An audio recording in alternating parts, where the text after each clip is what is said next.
raise this a little. Afternoon. Afternoon. Happy Monday, everyone. Let's get started. The United States is today imposing sanctions on Amana, the largest organization involved in settlement and illegal outpost development in the West Bank, as well as its subsidiary Binyane Bar Amana. Amana is a key part of the Israeli extremist settler movement. It maintains ties to a number of individuals previously sanctioned by the U.S. government, and it has helped establish dozens of illegal settler outposts and directly engaged in the dispossession of private land owned by Palestinians. In addition, we are imposing sanctions on Eyal Hari Yehuda Company, its owner Itamar Yehuda Levy, Shabtai Koshlevsky, the vice president of Hasamor Yosh, and violent extremist Zohar Sabak. The actions of these individuals and this company have contributed both directly and indirectly to the rise of violence in the West Bank. The United States remains committed to fighting increasing extremist settler violence.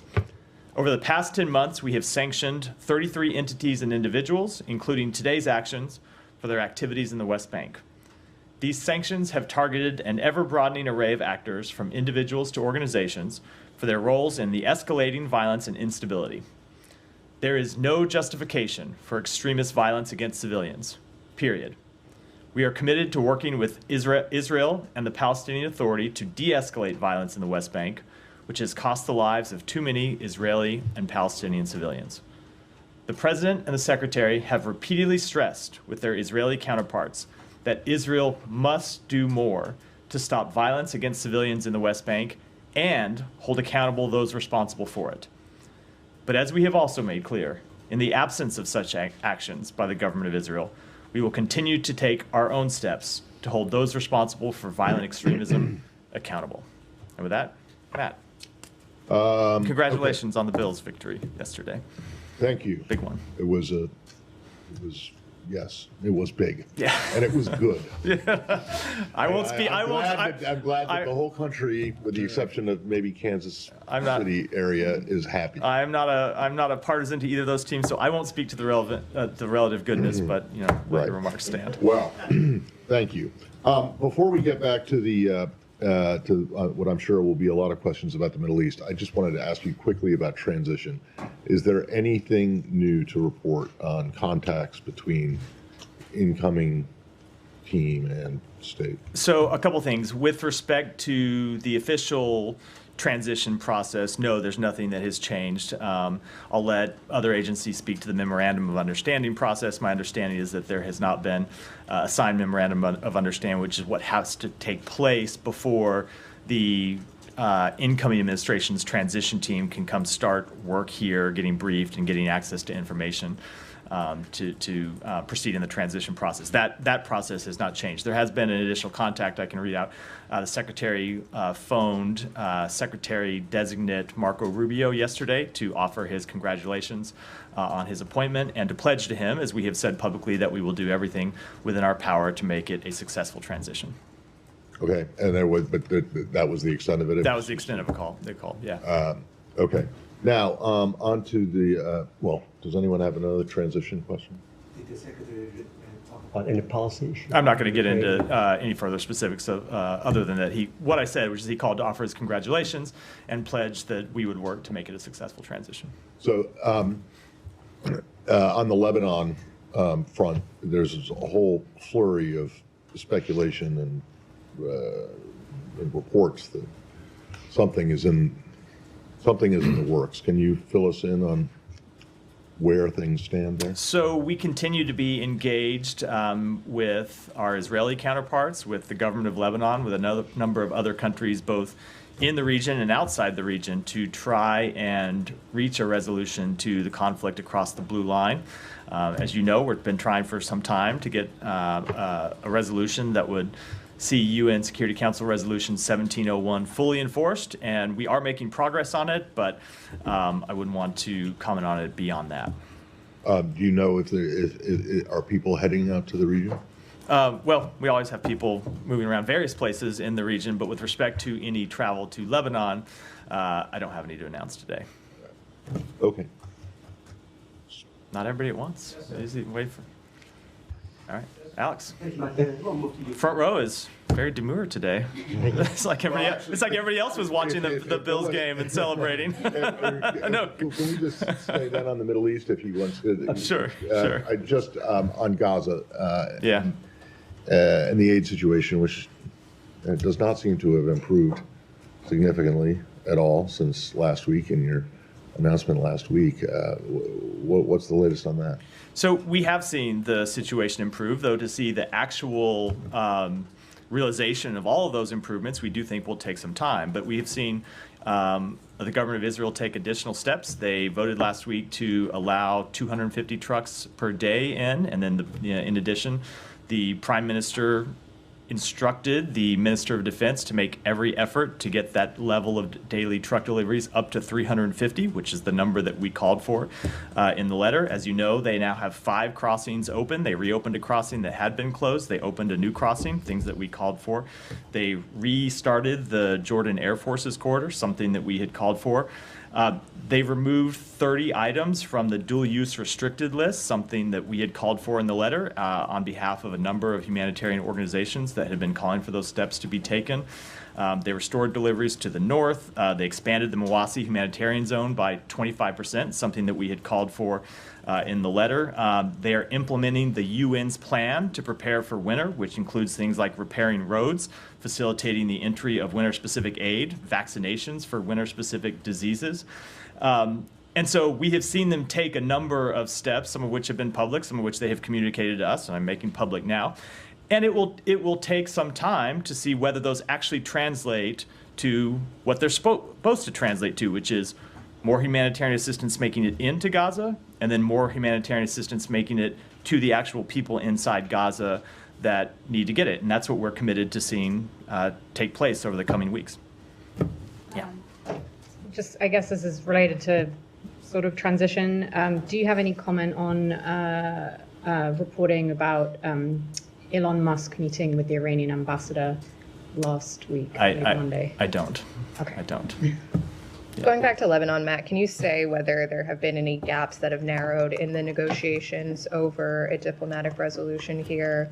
Has Hezbollah presented any response to the proposals that are said to have been briefed to them? You know, I just don't think it's productive, unfortunately, to get into the details of the back and forth negotiations, only to say that we have been at this for some time now. We have been sharing proposals, both with the government of Lebanon and the government of Israel. Both sides have reacted to the proposals that we have put forward. There has been an exchange of different ideas for how to see what we believe is in everyone's interest, which is the full implementation of UN Security Council Resolution 1701. And we're going to continue to stay at that process because we believe a diplomatic resolution is key to allowing the fighting to stop, to protecting civilians, and allowing the civilians in both Israel and Lebanon to return to their homes. In past weeks, there has been optimism around the discussions to varying degrees. Are you able to give us a characterization of where that stands now? Are you optimistic that something can come together in the coming days? I am not going to make a characterization, which shouldn't read anything into other than that to say we are committed to trying to get these negotiations over the finish line. We believe it is in the government of Israel to get them over the finish line. We believe it is in the interests of the government of Lebanon to get them over the finish line. I'm not going to characterize the chances other than to say when you have a resolution in the interest of all the relevant parties, we ought to be able to get to an agreement, and that's what we're going to try to do. And then switching to Doha and the calls for Hamas to be booted out of the country, where does things stand there? Are there still Hamas officials in Qatar? If not, where are they now, and what's the latest? I will let the various relevant governments speak to where they are. I know the government of Qatar has spoken to this to some extent. I've seen the reports that some of the leadership of Hamas who had been in Doha have now moved to Turkey. I'm not in a position to dispute those reports. What I would say on behalf of the United States is that we don't believe the leaders of a vicious terrorist organization should be living comfortably anywhere. And that certainly includes in a major. Remember that Hamas is a brutal terrorist organization that has murdered a number of Americans, continues to hold to this day 7 American citizens hostage. And of course, that's not even to speak of the citizens of other countries that it has murdered and that it has held hostage. So to the extent that members of Hamas are in Turkey or in any country, look, a number of these individuals are under U.S. indictment, have been under U.S. indictment for some time, and we believe that they should be turned over to the United States. If they are in Turkey and aren't turned over or expelled or what have you, whatever asks may be made, what kind of consequences would there be for Turkey, who's a NATO ally? I don't want to get ahead of things here. We've just seen the reporting in the last few days that they have moved to Turkey.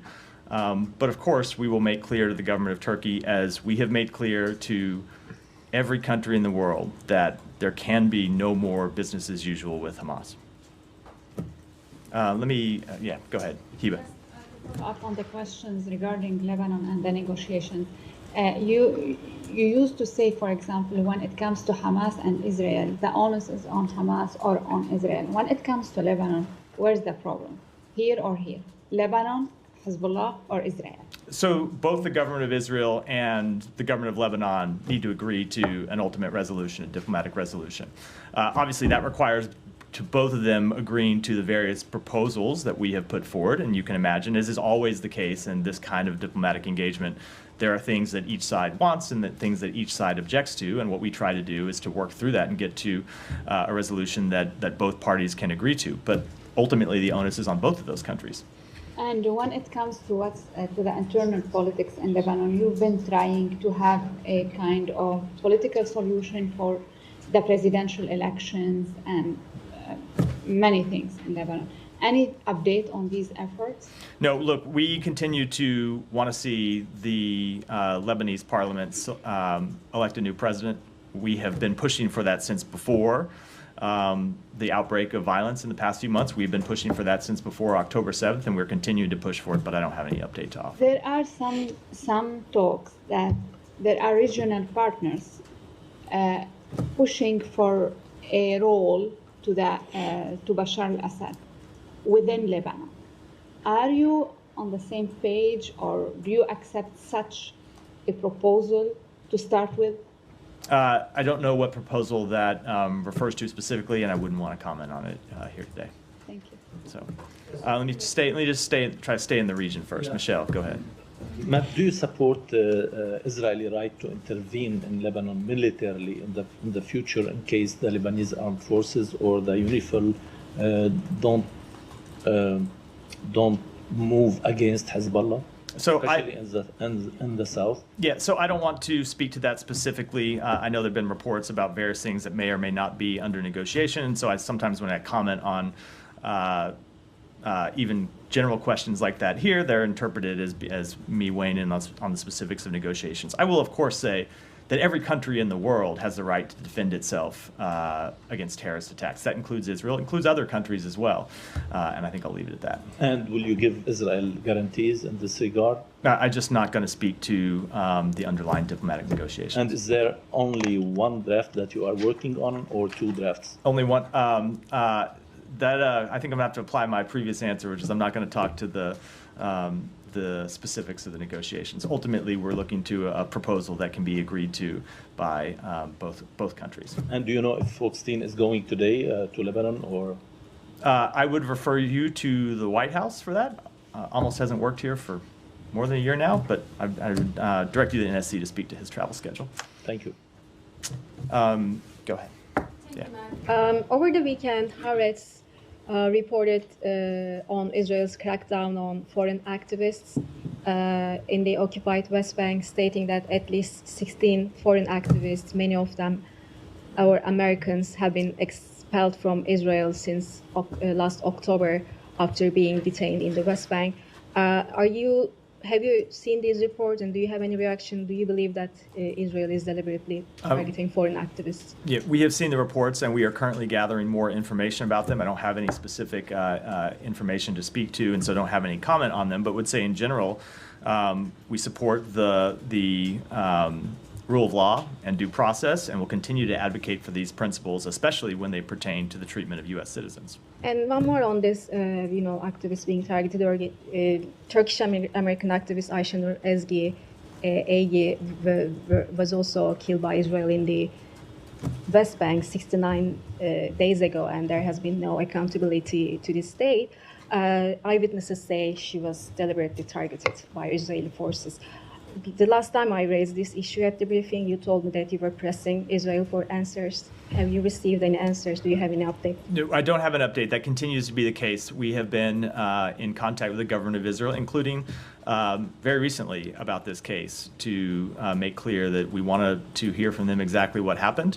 As you know, the Secretary has said that it is unacceptable that anyone should be shot and killed just for attending a peaceful protest. And we continue to press the government of Israel to conduct its investigation and to brief us on the results of that investigation. But I don't have an outcome to read out as of yet. Are there any steps that the State Department plans to take regarding this instead of, waiting for answers? So Israel? we want to see the end of the investigation before we speak to that, which does not mean that it is an open-ended timeline, right? There's a point at which. Are we talking about weeks, months, or years? I'm not going to speak to it publicly. We're in conversation with the government of Israel about it. But we want to see the investigation be thorough, and then when we see the results, we'll of course be willing to speak to them at that time, as well as any additional steps that may or may not be warranted. Yeah, thank you, Matt. On the U.S.-Iraqi discussion over the security relations in the future, you were scheduled to have a meeting in Baghdad before the end of this administration. But an Iraqi diplomat told me that the Iraqi government has requested the State Department to postpone the meeting to next year and changing the venue from Baghdad to Washington, D.C. Have you received such a request? And what updates do you have for me about your discussions with Iraq over security relations? I'm going to have to take that question and get back to you. I'm just not tracking the details of either timing or location for that meeting. And another question related to this, I'm not sure if you have anything from me. Does changing administration in Washington have any impacts on your discussion with Iraq over security relations and your forces in Iraq? So that gets back to a question I spoke to last time I was here, which I guess was week before last, right after the election, when I was obviously traveling last week. And the general answer to that is I obviously can't speak to what the next administration will do on any policy area anywhere around the world. We have made clear what we believe is in the interests of the United States, and we will continue to pursue those policies and continue to put them in place between now and January 20th, but I wouldn't want to speculate in any way what the next administration may do. And last question, the Iraqi militia groups has increased their attacks on Israel. I'm sorry, the Iraqi militias, yeah. They increased their attacks on Israel. Even yesterday they attacked Elliot. And they are using a pretext that Israel has used the Iraqi airspace to attack Iran. And the Iraqi government was saying that we are going to engage with the U.S. on this. What's your comment on that? Do you think it's the right pretext? We clearly do not. We have engaged with the government of Iraq on this very question to make clear to them that the government of Iraq should not allow the territory of Iraq to be used to launch terrorist attacks against anybody. And it is not in Iraq's interest to be pulled into a regional conflict. And so the government of Iraq should take all appropriate steps to prevent these terrorist organizations from launching such attacks. Thank you. Staying in the region. I wanted to move to Russia. I should have. I will come to you next. Let me just make sure anyone else has anything else in the region. Go ahead, and then I'll come back to you next time. Thank you, Matt. According to Israel Behind the News report, UNRWA schools in Bethlehem are reopened, and UNRWA is actively participating in the war against Israel. My question to you is, will the U.S. therefore demand on arms and ammunition inspection of UNRWA schools and medical clinics and a follow-up? So I don't know what report you're referring to, but we do not believe that UNRWA is engaged in active war against the state of Israel. Okay. UNRWA, let me just finish. UNRWA exists to provide humanitarian services to the Palestinian people. We believe it's important work that they play. Now, we take very seriously the allegations that there were UNRWA employees who were involved in the terrorist acts of October 7th and made clear that that's absolutely unacceptable. And those employees must be held accountable for those actions, but that's different than painting with a broad brush the entire organization. Again, another issue. In light of the U.S. UNRWA accord, which conditions U.S. aid to UNRWA on the removal of incitement in texts and murals from UNRWA, will the U.S. demand that murals and texts which glorify murder of Jews be removed from UNRWA refugee camps in Bethlehem? I don't know exactly what specific report you're referring to, so I'm not going to comment on it. Simon, go ahead. What can you tell us about what the current policy is on whether Ukraine can launch long-range missile strikes into Russia using U.S. missiles? I don't have any policy updates to speak to today. As you know, since even before Russia launched its full-scale invasion, the United States has marshaled a coalition of more than 50 countries to provide assistance to Ukraine and to hold Russia accountable for its actions. We have made clear that we will always adapt and adjust the capabilities that we provide to Ukraine when it's appropriate to do so, and you have seen us back that up with steps that we have taken over the past several years, but I don't have any new policy developments to speak to today. Obviously, this is already being reported that there is a change of policy, and the Kremlin has responded saying this is a major escalation from the U.S. Do you have you're not confirming the policy change, Yeah. but given that this is already information out there that Russians are responding to, what's your take on them accusing you of escalating this conflict? Yeah, so again, I know this goes without saying, but let me say it anyway. I'm not going to speak to or confirm any policy changes. But when you look at escalation of this conflict, it has been Russia that has escalated the conflict time and time again. And that includes just in the recent month when Russia recruited the deployment of more than 11,000 North Korean soldiers who are now on the front lines in Kursk, engaging in combat operations against the Ukrainian military. That is a major escalation by Russia, bringing in an Asian military to a conflict inside Europe. And as we said, as the Secretary said, our response to that would be firm. And the supporters of Ukraine's response to that needed to be firm. And we will continue to do what is appropriate to hold Russia accountable for its actions, including its escalatory actions, and to hold North Korea accountable for its escalatory actions. The Russians say that they can just deploy whoever they like to Kursk because it's inside their own country. What's the kind of principle here that a country can't bring in other troops to defend? So the first principle that we need to remember, of course, and I know you haven't forgotten this, but for everyone else, is that it is Russia that started this war by invading the sovereign territory of its neighbor. Russia that invaded Ukraine supported proxy war in 2014, and then that launched a full-scale invasion of Ukraine in 2022. And so if Russia wanted to stop the attacks on its territory, it's the aggressor here.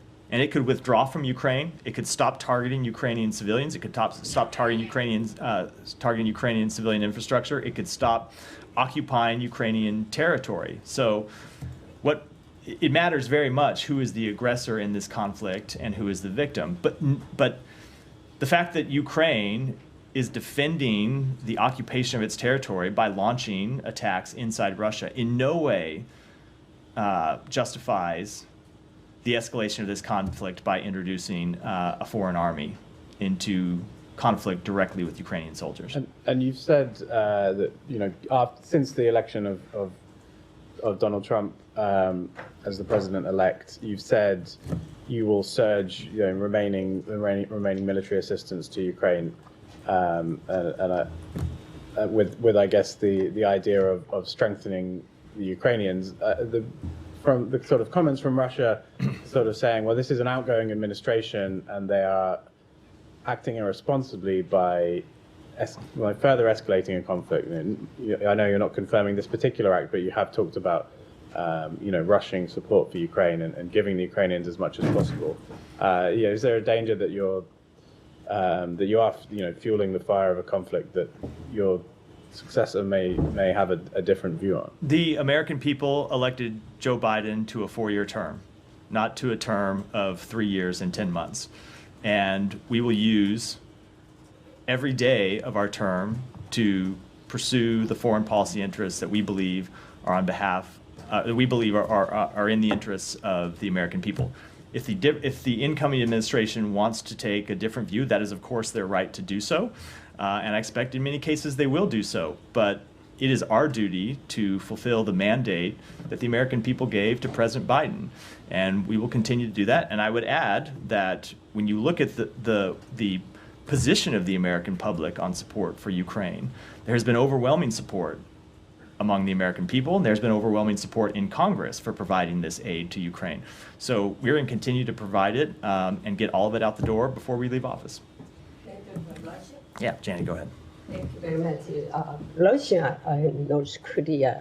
Russian Kremlin stated that even after the war between Russia and Ukraine ends, North Korean troops will remain stationed in Russia. What are your concerns about the integration of North Korean troops into Russian units? We continue to be greatly concerned about the security relationship between North Korea and Russia.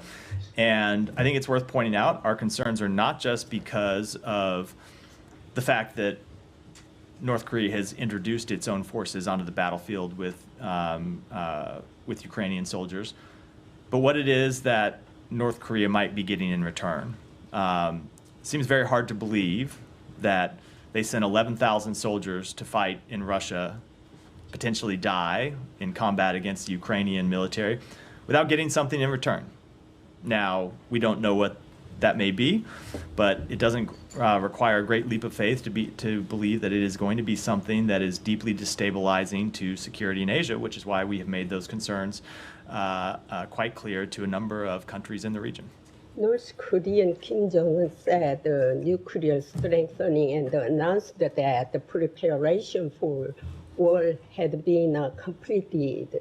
How do you assess the nuclear alliance between North Korea and Russia? I just don't have any assessment at all to offer from here. Nike. Yeah, just follow up on Simon's question. Do you have anything to confirm the veracity of a news report that following a nod from the United States, France and UK have actually decided to allow Ukraine to use long-range fires to strike deep within Russia, including the Storm Shadow missiles? I don't think you will be surprised at my answer, Nike. Having not been willing to confirm these reports about U.S. involvement, I'm certainly not going to speak to involvement on behalf of other countries. During your recent meetings with European officials, what sense do you get regarding the land for peace? Regarding land for peace, so I will say that when we were in Brussels last week and the Secretary met with a number of his foreign counterparts, met with the Secretary General of NATO, briefed the NAC and received updates from representatives of a number of NATO countries, and of course met with his British counterpart and had a number of other conversations over the past few weeks. What we have heard consistently is that it is for Ukraine to decide if it wants to enter into negotiations, when it enters into negotiations, what the parameters of those negotiations would be. That has been our policy, that it's up to Ukraine to make those decisions, and that has been the policy of our allies and partners, and we have seen no change in that policy by our allies and partners. But I do think it's always worth adding, when we talk about potential negotiations, that we have seen no change in posture by the government of Russia when it comes to negotiations. And you just have to look at the deadly attacks that Russia has launched against Ukraine over the past few days to see that far from showing any willingness to enter into negotiations, they continue to look for ways to escalate the conflict. Was there a growing acknowledgement that countries may be forced to accept a political reality? So I'm just not going to speak to private discussions among our allies, but in every conversation that we have had over the past weeks, we've heard the same thing that we have heard over the past few months, which is that it is up to Ukraine to decide Ukraine's future and that no other country can or should dictate that to them. And if I may ask a transitional question, sorry about that. China House, how do you assess the future of the Operation China House given a State Department structure is? expected? Yeah, so again, I'm a little loath to predict the future under the incoming administration. I will speak on behalf of this administration and say that we have seen the work of China House to be absolutely instrumental to the policies we have pursued to manage our competition with China appropriately and to rally our allies and partners to the threat that China poses in many cases. And we think that work is important, and we're going to continue that work. But as to what changes the incoming administration will make, I obviously can't speak to those. Thanks. Yeah. Regarding Ukraine aid more broadly, of all the aid packages that have been sent so far, such as the $425 million announced on November 1st, how much is yet to be dispersed, and is the expectation that that'll all be dispersed by January 20th when the new administration? So when it comes to the provision of security aid and how much is left in stock, I'd refer you to the Pentagon to speak to that question. I know that they have spoken to that at various times in their daily briefings. I have a number in my memory, but I'm afraid if I try to pull it down, I'm going to get it wrong. So I'd refer you to them to speak to how much of that appropriated security assistance is remaining. But when it comes to that security assistance, we are committed to getting all of it out the door before January 20th. And just as a follow-on, as you said, the Biden administration have 2 months and 2 days left. How typical or atypical would it be for an administration to take such a significant foreign policy decision in its last stretch? So I don't know which specific decision you were speaking to. The appropriated money was provided by the so let me just say, with respect to the money, it was appropriated by the United States Congress, and it was appropriated for a reason, to make sure that it's delivered to the government of Ukraine, and that's why we are carrying out the policy. We intend to faithfully carry out that duty. When it comes to any potential policy changes, as I said, the president was elected to a 4-year term, and the American people expect him to govern for a 4-year term, and the American people expect him to make the decisions that he believes are appropriate. There is no one who thinks that for the first 2 months of the next term, they're supposed to continue to carry out the decisions made by this president. That's not how presidential terms work. There's one president at a time, and as long as Joe Biden is the president, he will make the appropriate decisions, and when the next president takes office, he can make his own decisions. Yeah. Thank you, Matt. Just a couple of kind of clarifying questions for me. This is clarifying for me, it might be clear for others. Would you rather not talk about policy change, or there is no change? I said I'm not going to speak to any potential policy changes one way or the other.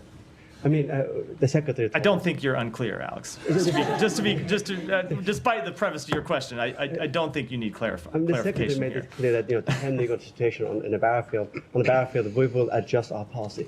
Have you done anything since the first time you heard about North Korea providing, troops for Russia to fight?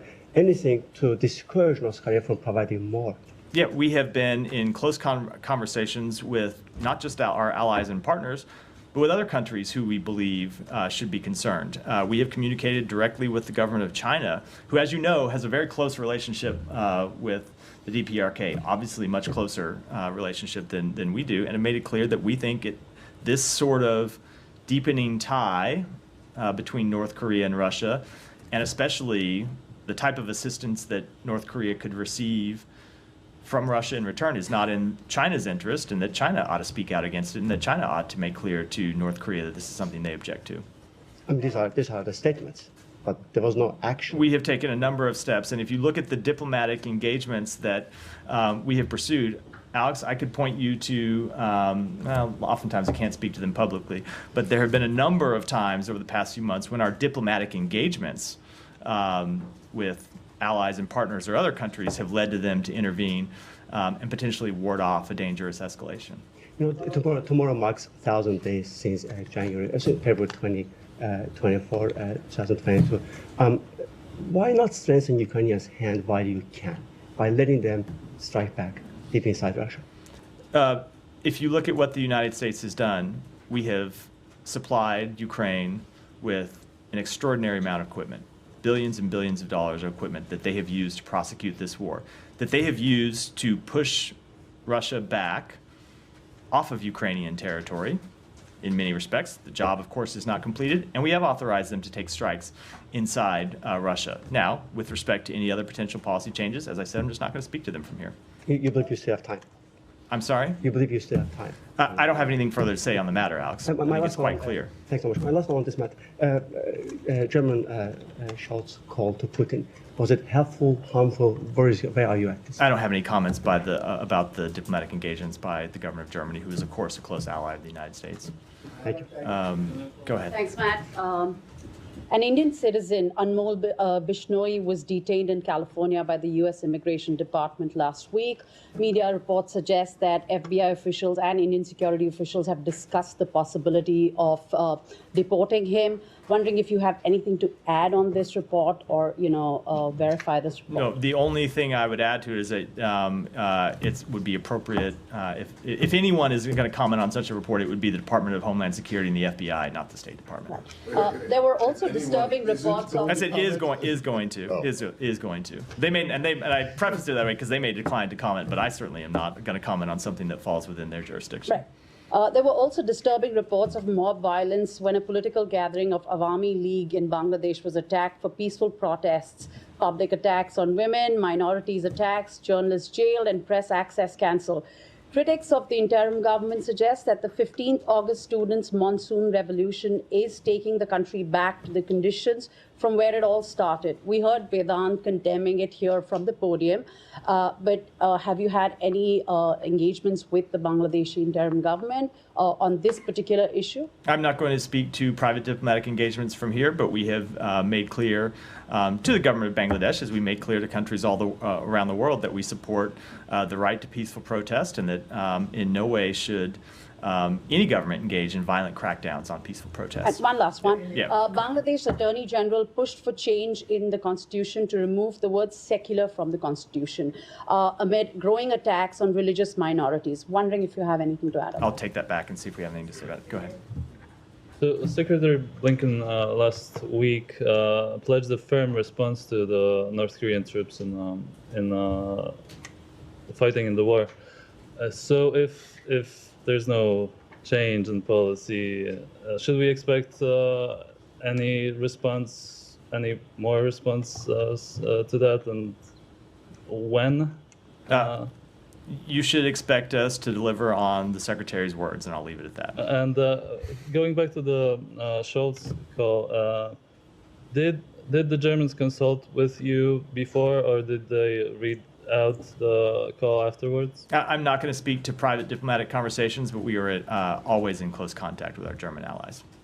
Yeah, go ahead. Thank you. A quick follow-up on UNRWA. When Israeli parliament actually passed the bill to ban UNRWA, you told me that you oppose this and there could be consequences under the U.S. law. I wonder, is there any update on that? Will this administration take any action against that? We are still in the implementation period for that law, and we have made clear to the government of Israel that how concerned we are about the implementation of that law, and will continue to stay engaged over the course of that implementation period, which is, I believe, 90 days.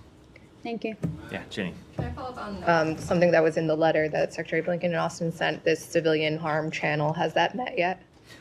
I am not aware if it's met yet. I know we were working to set up the meeting. I was traveling last week. I don't actually know whether the meeting has taken place, but we're looking to get it established. And then on the West Bank, there was another round of sanctions today, as you previewed at the top. But where's the thinking on sanctioning Ben Gvir and Smotrich? So There's a push from congressional Democrats for you guys to do so. So I think you know the answer I'm going to give here, which is I'm never going to talk about potential sanctions targets before we take such an action. Just as if you had asked us last week if we were going to sanction any of the organizations that we sanctioned today, I would have said we're not going to speak to potential actions.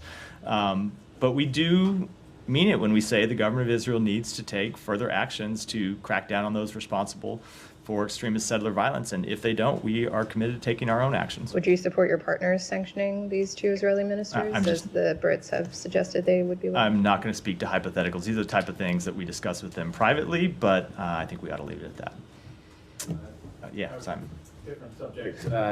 There was a statement about Tom Perriello going to Sudan, or he's already there, I believe. And the Sudanese government put out a statement talking about some of the meetings that have happened that he had discussed with the Sovereign Council there. Several suggestions about I think it's mostly about humanitarian aid and a political process to end the war. Is there anything you can tell us about what those suggestions have been from the special envoy? So, just speaking generally, without getting the specifics of his meetings today, he was in Sudan to engage with Sudanese officials, including President Burhan, and other members of Sudanese civil society, to make clear our commitment to a civilian government, and when speaking to President Burhan and members of the Sovereign Council, to stress the need to stop the fighting and enable unhindered humanitarian access. So when he met with Sudanese civil society members, he talked about the humanitarian work across ethnic lines to provide emergency assistance to vulnerable communities and internally displaced persons, including women. And he pressed with the government the need for further steps, given the scale and need of the challenge, to allow humanitarian assistance in. This conflict continues to not get the attention I think it merits from the world, given the scale of the suffering, given the scale of the death, given the humanitarian assistance problem. And so we were there to continue to press the government to do all it can to not hinder the provision of humanitarian assistance. And of course, we ultimately continue to want to get to a ceasefire and an end to the fighting. Did General Burhan agree to some of these things that you're suggesting? Or? I don't have a further readout of the meeting. I haven't talked to Tom since the end of those meetings, which were just today. So I don't have a specific readout to what the general might have said. Is part of that like these relief corridors to get aid into Al-Fasher, Sennar, and parts of Khartoum? Let me take it back and either talk to the special envoy or his team and get you a more complete answer. Go ahead. All right, back to the Ukraine issue. On the reported permission for Ukraine to use long-range missiles, regardless of who's responsible for escalation, are you able to give us an assessment of whether there will be an escalation going forward, and how did the United States... Of whether what? How, if there's an escalation going forward, and how did... By whom? I'm lost in the question, Yes. Can you give us an estimation as to if there will be an escalation, how will the United States cope with the situation? You mean like if there's a further escalation by Russia? No, I wouldn't want to preview how we might respond to a hypothetical situation. And is there any sort of interaction between the Secretary and his Russian counterpart at the G20? No. Matthew, good afternoon. Yeah. The Vatican Secretary of State Cardinal Pietro Parolin said, quote, on discussing the Ukraine war, quote, "This war risks dragging us into a nuclear confrontation, a descent into the abyss." He just said that. What's the State Department's reaction to that statement by the Cardinal? That we want to see the war end in a way that provides a just and lasting peace for Ukraine. But the way for that to happen is for Vladimir Putin to end his attacks on the people of Ukraine. But the war is now 1,000 days old as of tomorrow. Simply, who's winning and who's losing? I am not going to give you a day-to-day battlefield assessment here, but if you look at what Ukraine has done, going back to the beginning of this conflict, at least to the full-scale invasion, we have seen them win the Battle of Kyiv and stop Kyiv from falling when many predicted that it would fall within a month, certainly within weeks. We have seen them take back somewhere around half of the territory that Russia occupied. We have seen them in recent weeks occupy territory inside Russia and continue to defend it. So the Ukrainian forces have performed admirably up against, let's remember, a much bigger country with a military that was much larger at the outset of this conflict, with a military that had much more advanced equipment at the outset of this conflict, a gap that we have in many respects bridged through the provision of our assistance. So I'm not going to make any predictions about the future of this conflict, but I'll say if you look back at the way the Ukrainian military has performed over the past 2.5 years, they have performed not just with valor and with dedication, but with real results. How does it all come to an end then? I'm not going to make any predictions about how it comes to an end, but we want it to come to an end in a way that respects Ukraine's territorial integrity, that respects its sovereignty, and that doesn't reward a dictator who is intent on pursuing the acquisition of land through force. All right, go ahead. Thank you very much. Administration, this Biden administration lifted ban on weapon sales to Saudi Arabia a couple of times. Meanwhile, what we observed, a widow of Saudi Islam journalist Jamal Khashoggi's wife, she wrote letters to U.S. senators, almost 100 letters, and only 9 responded. She is seeking for justice. The question is, with the start of this administration, these things, weapon transfer and defense deals with Saudi Arabia, all were linked with humanitarian records, rights, and other things. So did you guys get some assurances from Saudi Arabia for letting them in these defense deals? So look, when it comes to the provision of military assistance to any country around the world, of course, we take into effect humanitarian record and how our weapons might be used, and we make the decisions appropriately. All right, with that, we're wrap for today. Thanks, everyone.